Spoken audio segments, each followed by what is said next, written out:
Hello दोस्तों, आज हम 12th क्लास बिहार बोर्ड का हिंदी का काव्य खंड पढ़ेंगे। तो आइए बिना देरी किए हुए पढ़ते हैं लेखक के बारे में। तो देखिए, मलिक मोहम्मद जायसी जो हैं, यह कड़बक के लेखक हैं। तो हम इनके बारे में जानते हैं। सबसे पहले ये जानते हैं कि इनका जन्म कहाँ हुआ था, कब हुआ था। तो इनका जन्म जो है 15वीं सदी उत्तरार्ध अनुमानतः 1492 में हुआ था। तो देखिए, ये जो लिखा है 15वीं सदी उत्तरार्ध। तो देखिए, 15वीं सदी कहने का मतलब है 1401 से लेकर 1499 तक। ठीक है, और उत्तरार्ध कहने का मतलब है कि 1450 से लेकर 1499 तक की जो कोई भी डेट है। ठीक है, जैसे कि मान लीजिए कि 1455 है, 1460 है, या 1477 है, तो वह उत्तरार्ध में आएगा। ठीक ना। तो 1492 में इनका जन्म हुआ था, और ये अनुमानत है, अर्थात ये कंफर्मेशन नहीं है। यह जो है एक अनुमान है कि इस समय जो है इनका जन्म हुआ था। ठीक है, यानी इनके बारे में कंफर्म जानकारी नहीं है। ठीक ना। और देखिए, इनका निधन जो है 1548 में हुआ था, और यह भी एक अनुमानतः है। ठीक है, यह भी एक अनुमान है कि इनका मृत्यु 1548 में हुआ था। ठीक है, लेकिन यह भी कंफर्म नहीं है। निवास स्थान इनका जो है जायस है। कब्र इनका अमेठी में है, जो कि उत्तर प्रदेश में पड़ता है। ठीक ना। और देखिए, पिता का नाम इनका मलिक शेख ममरेज था। ठीक ना। और उनको लोग मलिक राजे अशरफ भी कहा करते थे, इनके पिताजी को। ठीक है, इनके गुरु जो थे सूफी संत थे। ठीक ना, सूफी संत शेख मोहदी। ठीक, और सैयद अशरफ जहांगीर इनके गुरु थे लोग। ठीक ना।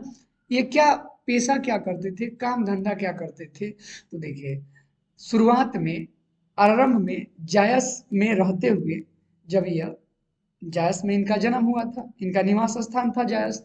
तो जब ये जायस में रहते थे, तो ये वहां पर किसानी करते थे, खेती बाड़ी का काम किया करते थे। और बाद में जो इनके जीवन का शेष भाग बचा, उसको यह फकीरी में गुजारे। ठीक ना। यानी कि जैसे फकीर होते हैं साधु महात्मा लोग, घूमते रहते हैं, यात्रा करते रहते हैं, और यात्रा करते समय जो भी इनको लोग देते हैं, उससे अपना जीवन गुजर बसर करते हैं। ठीक है। और देखिए, बचपन में ही ये अनाथ हो गए थे। बाद में साधु फकीरों के साथ भटकते हुए इनका बचपन बीता था। ठीक ना। और देखिए, ये था इनका वृत्ति कि ये क्या क्या किए थे। अब था इनका व्यक्तित्व। देखिए, व्यक्तित्व के बारे में अगर बात करें, तो देखिए ये कैसे थे। ठीक ना। तो देखिए, चेचक के कारण रूपहीन हो गए थे। चेचक यानी वो, इसको हम लोग माता जी कहते हैं। ठीक ना। माता जी इनके शरीर में निकलने के कारण, ठीक ना, गांव के लोग इसको माता जी भी कहते हैं। ठीक है, हम लोग उसको चेचक कहते हैं। ठीक ना। तो चेचक निकल जाने के कारण इनके शरीर में वो, उनका जो है मतलब चेचक जब निकलता है तो शरीर में जो है कहीं कहीं जगह जगह पे घाव का चिन्ह हो जाता है। तो घाव के चिन्ह निकल जाने के कारण, ठीक है, ये रूपहीन हो गए थे। और इनका बाई आंख और कान से ये वंचित थे। इनका जो बाई, यानी कि जो इनका लेफ्ट हैंड का आई, जो लेफ्ट आई था, वो खराब हो चुका था। ठीक ना। और कान भी इनका खराब हो चुका था, यानी कि ये बाई आंख और बाई कान से न आंख से देख सकते थे और न कान से सुन सकते थे। मृदुभाषी थे, यानी कि मीठा बोलते थे। मनस्थी, मनशवी, और स्वभावतः संत। और देखिए, यह एकदम मीठा बोलते थे, और बहुत ही मतलब सीधे साधे स्वभाव के थे। यह एक संत के तरह, जैसे एक साधु होते हैं ना, वैसे इनका स्वभाव था। और देखिए, ये क्या लिखे हैं, इनकी कृतियां क्या क्या इन्होंने लिखा है, इसके बारे में भी हम लोग थोड़ा सा जानकारी लेते हैं। ठीक है। तो देखिए, ये जो है पद्मावत लिखे हैं, अखरावट लिखे हैं, आखिरी कलाम लिखे हैं, चित्रलेखा लिखे हैं, कहरनामा, कहरानामा लिखे हैं, महरी बाईसी भी इसको लोग बोलते हैं, मसला या मशलनामा या मशलानामा यह लिखे हैं, और इसके सिवाय और भी ये लिखे हैं, जैसे कि चंपावत, होलीनामा, इतरावत आदि इनके द्वारा लिखी गई कृतियां हैं जो कि उल्लिखित है, जिनको लिखी गई है। और देखिए अब हम लोग डायरेक्ट आते हैं, जो हम लोगों को पढ़ना है कविता वो किस पर आधारित है। ठीक है, तो देखिए यह कविता जो है किस चीज पर आधारित है, तो इसके बारे में हम लोग जानेंगे। कविता इन्होंने मलिक मोहम्मद जायसी ने क्या सोचकर कविता को लिखा है, इसको हम लोग जानते हैं। तो देखिए यहाँ प्रस्तुत दो कड़बक हैं जो कि अलग अलग, मतलब अलग अलग रूप से या अलग अलग दो काव्यों से लिए गए हैं। ये पहला पद्मावत से लिया गया है, ठीक ना। पहला जो इसका कड़बक का जो पद है वो पद्मावत से लिया गया है, ठीक ना। और देखिए ये पद्मावत के अंतिम छंदों में से यह कवि जो है लिए हैं। और देखिए यह कवि जो है काव्य की विशेषता को निरूपित करते हैं, यानी जो कवि हैं वो काव्य की विशेषता यानी कविता की विशेषता को लिखते हैं। और देखिए ये काव्य के बीच, कवि और काव्य के बीच, दोनों के बीच जो है एक अद्भुत व्यंजना करते हैं, एक अद्भुत चीज लिखते हैं यह। और देखिए प्रथम कड़बक में कवि जो है यह बताते हैं कि एक विनम्र स्वाभिमान के साथ वह अपनी रूपहीनता और एक आंख के अंधेपन को प्रकृति प्राप्त दृष्टांतों द्वारा महिमान्वित करते हुए रूप से अधिक अपने गुणों की ओर हमारा ध्यान खींचते हैं। देखिए जो पहला कड़बक है, जब हम लोग उसमें पढ़ेंगे तो हम लोग ये पढ़ेंगे कि ये जो है अपने रूपहीनता के बारे में, उसको अपने रूपहीनता के बारे में वह लिखते हैं, और वे अपने अंधेपन के बारे में भी लिखते हैं, और वे बताते हैं कि उनके कमियों पर ध्यान न दिया जाए, उनके अंदर जो गुण है उस पर ध्यान दिया जाए, ठीक ना। और कवि को लोग इसीलिए पसंद करते हैं कि उनके अंदर जो गुण है वह बहुत अच्छा है, और उनका गुण ही हम लोगों का ध्यान जो है खींच लेता है। इन गुणों के ही कारण पद्मावत जैसे मोहक काव्य की रचना हो सकी है। और देखिए यही गुण है, यही गुण है जिसके वजह से पद्मावत काव्य का रचना हुआ है। तो आइए अब हम लोग चलते हैं, पहला इनका जो काव्य है उसको पढ़ते हैं, कड़बक का प्रथम पद को पढ़ते हैं और जानते हैं, ठीक है। ऐसी कड़बक में क्या लिखते हैं, पढ़ते हैं और ये लिखते हैं, एक नयन कवि मोहम्मद गुनी, अर्थात ये कहते हैं मैं एक ही आंख से गुनी हूँ, ठीक है, मैं एक ही आंख से क्या हूँ, गुनी हूँ। सोई भी मोहा जई कवि सुनी, लेकिन जिसने भी मेरे बानी को सुना है वो मुझसे मोहित हो गया है। मैंने अपने रूपहीनता पर नहीं, अपने गुणों पर अधिक ध्यान दिया है, ठीक है ना। और देखिए ये आगे क्या लिखते हैं, आइए हम लोग जानते हैं। लिखे हैं आगे, चांद जैस जग विधि अवतारा, दिन्हा कलंक किन्हा उजियारा। और ये लिखते हैं कि चांद जो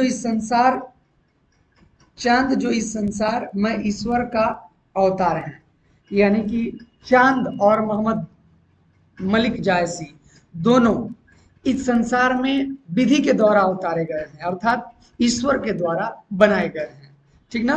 दिन्हा कलंक किन्हा उजियारा, और ये आगे कह रहे हैं उसे भी कलंकित और श्रापित होना पड़ा है, अर्थात ईश्वर ने उसमें भी क्या किया है कि कुछ कमी दे दिया है। ठीक उसी तरह मेरे अंदर भी ईश्वर ने कुछ कमी को दिया है, ठीक ना। लेकिन लोग उस चंद्रमा के कलंक को नहीं देखते हैं, बल्कि उसके गुण को देखते हैं। ठीक उसी तरह आप लोग भी मेरे गुणों को देखिए, ठीक ना। ईश्वर ने मुझ में कलंक दिया है, उसको मत देखिए, ठीक ना। और देखिए आगे लिखते हैं कि जग सुझा एक ही नैनाहा, उआ सूक अस नखतन महा। और ये आगे लिखते हैं, ठीक ना, कि देखिए यह लिखते हैं कि कवि कहते हैं इस लाइन से, कवि संसार को अपनी एक ही आंख से देखते हैं, जो आकाश के नक्षत्र के मध्य में उदित होने वाले उस शुक्र नामक तारे के समान है, जो बहुत चमकीला और गुणी है। यानी इस लाइन में कवि जो है अपनी तुलना एक शुक्र नामक तारा से किए हैं, जो कि संसार में बहुत ही चमकीला होता है। उसी तरह कवि भी एक आंख वाले होते हुए भी बहुत गुणी है और चमकीला है, और अपने यश को पूरे संसार में बिखेर रहे हैं। ठीक ना। और ये आगे लिखते हैं, लो लही अंबही डाब न होई, तो लही सुगंध बसाई न सोई। तो ये क्या कहना चाहते हैं, आइए हम लोग इसके बारे में जानते हैं। कवि कहते हैं कि जब तक आम में डांभ, डांभ का मतलब होता है मंजरी, मोजर, ठीक है, उसको हम लोग मोजर कहते हैं, कि जब तक आम में डांभ नहीं होती है तब तक उसके अंदर सुगंध और मिठास नहीं बसता है। ठीक ना। और ये कहना चाहते हैं कि आम से तब तक नुकीलापन या कड़वा रस नहीं होता है जब तक उससे मिठास नहीं होता है और न ही उसमें सुगंध आता है। ठीक ना। और देखिए ये आगे कहते हैं, किन्हा समुद्र पानी जो खारा, तो अति भऊ असुझ अपारा। ये कह रहे हैं कवि जो है, कहते हैं जो समुद्र इतना विशाल है जिसमें अनेक प्रकार के जल जीव निवास करते हैं, ईश्वर ने उस समुद्र के जल को भी खारा बना दिया है, जिसमें सभी नदियों के जल आकर मिलते हैं, लेकिन समुद्र का एक गुण है, उसके जल में कभी बाढ़ नहीं आता है। ठीक ना। जल में कभी बाढ़ नहीं आता है। ठीक ना। और देखिए आगे ये लिखते हैं, जो सुमेरु त्रिशूल त्रिशूल विनाशा, भा कंचन गिरी, भा कंचन गिरी लाग आकाशा। और ये कह रहे हैं मलिक मोहम्मद जायसी, कह रहे हैं इस लाइन से कि जिस सुमेरु पर्वत को शिव जी ने अपने त्रिशूल से नष्ट किया, वह कंचनगिरी सोने की पर्वत बनकर आकाश को छूने लगा। ठीक ना। और ये आगे लिखते हैं कि जो लही घरी कलंक न पारा, कांच हुई नहीं कंचन कारा, करा। देखिए इससे कहते हैं जब तक घड़िया मैला नहीं होता है या कोयला नहीं जलता है तब तक सोने को आग के ऊपर तपाया नहीं जाता है। ठीक ना। जब तक कच्ची धातु सोना नहीं होती है और ना ही कड़ा होती है तब तक देखिए इस लाइन में ये कहना चाहते हैं कि जब तक घड़िया, घड़िया जो है जिसमें सोने को गलाया जाता है उसको घड़िया कहते हैं, तो जब तक जो है घड़िया मैला नहीं होता है, जब तक उसमें कोयला नहीं जलता है, तब तक सोने को आग के ऊपर तपाया नहीं जा सकता है, तब तक कच्ची धातु सोना नहीं बन सकती है। ठीक ना। यही बात जो है मोहम्मद जायसी जो है कह रहे हैं कि तब तक वो ना ही सोना होती है और ना ही वह कड़ा होती है। ठीक ना। वह एक कच्ची धातु के रूप में होती है। ठीक ना। आगे कह रहे हैं मलिक मोहम्मद जायसी, आगे कह रहे हैं, एक नयन जस दर्पण औते ही निर्मल भाव, सब रूपवंत गही मुख जो वही कई चाओ।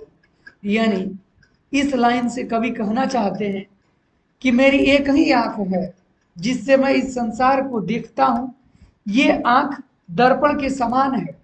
ये जो मेरी आंख है ये दर्पण के समान है, यानी शीशे के समान है, इसका भाव निर्मल है, और सब रूपवान लोग बड़े चाव से इस मुख को देखते हैं।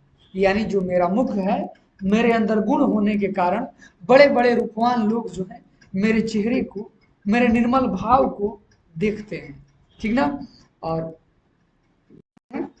तो अर्थ जानने से पहले थोड़ा सा दूसरा पद कवि जो है किसके बारे में लिखे हैं, तो देखिए ये जो कवि हैं ये दूसरे पद में लिखते हैं कि उन्होंने रक्त की लेई लगाकर जोड़ा है, मतलब कविता को, मतलब एक एक शब्द को एकत्रित करके उन्होंने कविता को जोड़ा है। और देखिए इन्होंने अपने आंखों से नयन जल से भिगोकर यह लिखते हैं और ये बताते हैं कि अब न वह राजा रत्नसेन है और न ही वह रूपवती पद्मावती रानी है और न ही वह बुद्धिमान सुगा है यानी सुगा है और न ही राघव चेतना है और न ही अलाउद्दीन खिलजी है। यानी महान से महान राजा और सुंदर से सुंदर राजा और रानियां इस संसार में नहीं रहे हैं, ठीक ना।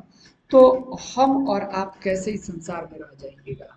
ये बताते हैं कि इनमें से कोई भी आज तक जिंदा नहीं रहा, जीवित नहीं रहा, लेकिन किंतु इनकी जो यशगान है ना, यह एक कहानी के रूप में अभी तक रह गई है, जिसे लोग पढ़कर याद करते हैं।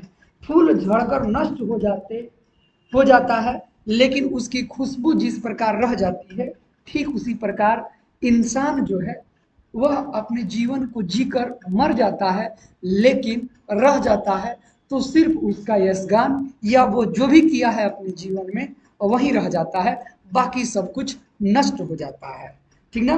और देखिए कभी यहाँ पर कहते हैं कि एक दिन वह भी मरेगा और उसकी कीर्ति का सुगंध पीछे रह जाएगी।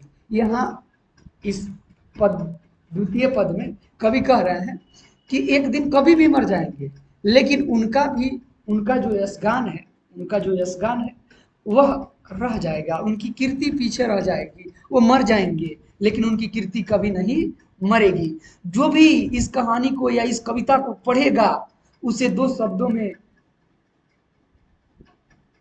शब्दों में कवि को याद करेगा, स्मरण करेगा। कवि को अपने कलेजे के खून से रचे इस काव्य के प्रति यह आत्मविश्वास है कि लोग इसको बहुत बहुमूल्य मानेंगे और सार्थक मानेंगे। तो आइए हम लोग द्वितीय पद को पढ़ते हैं और जानते हैं कि कवि मलिक मोहम्मद जायसी जो है क्या कहते हैं अपने दूसरे पदखंड से, ठीक ना। और देखिए कड़बक के दूसरे पदखंड को हम लोग पढ़ते हैं। मोहम्मद यही कभी जोरी सुनावा, सुना जो प्रेम पीर गा पावा। ये कह रहे हैं मलिक मोहम्मद जायसी जो है कह रहे हैं कि इस काव्य रचना को जिसने भी सुना और प्रेम की पीड़ा को सुना है, उसी ने प्रेम की पीड़ा को समझा है और उसे गा पाया है, ठीक ना। और ये आगे लिखते हैं, जोरी लाई रकत के ले गाढ़ी प्रीति नयन जल भई। और देखिए ये कहते हैं कि कवि